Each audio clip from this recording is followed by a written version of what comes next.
ஒன்றிய மதுரைப்பாங்க கிராமத்துலேருந்து cook with ராஜா பிரியாணி சேனல்லேருந்து ராஜா பேசுகிறேன். ஸோ இப்போ எங்கே வந்திருக்கு பார்த்தீங்கன்னா மதகடிப்பட்டு வந்திருக்கேன். மதகடிப்பட்டில் வந்து 180 சிக்கன் பிரியாணி பண்ணுறோம். 180 சிக்கன் பிரியாணி வித் கத்திரிக்காய் தொக்கு, ஸ்வீட்டு, ஒயிட் ரைஸு, ரசம், இளநீர் ரசம் வைக்கிறோம்.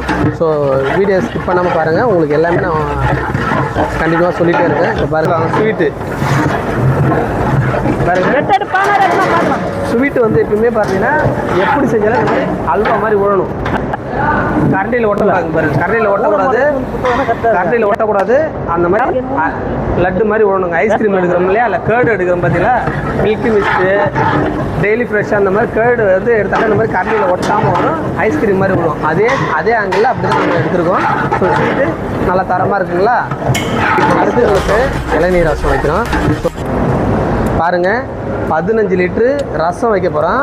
இந்த ரசத்துக்கு வந்து பார்த்திங்கன்னா தக்காளியை பாயில் பண்ணுறேன்.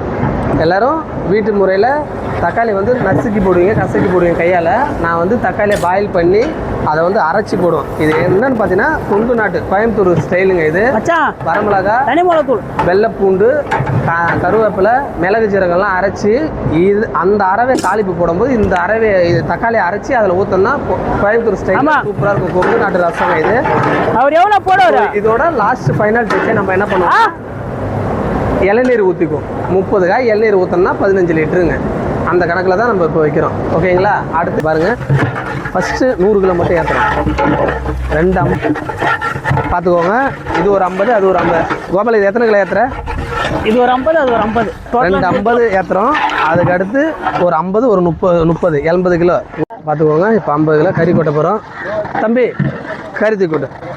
50 கிலோ கறி கொட்டி தண்ணி கட்ட போகிறோம். தண்ணி எத்தனை கேனு கட்டுறான்றதை பாருங்கள். கீழே பார்த்து நெருப்பு இருக்குது. ஸோ மஞ்சத்தூள் போட்டு இஞ்சி பூண்டு போட்டு நல்லா கழுவி வச்சுருக்கோம். ஸோ கழுவின கறி ஆட் பண்ணியாச்சு. இதுக்கப்புறம் தண்ணி அளவு நான் உங்களுக்கு சொல்கிறேன் பாருங்கள்.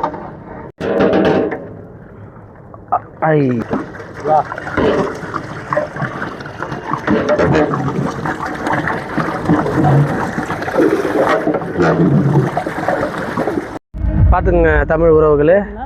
ஸோ போடு 50 கிலோ தம் போட்டாச்சு. அடுத்து 50 அரிசி போட்டோம், தம் போட போகிறோம்.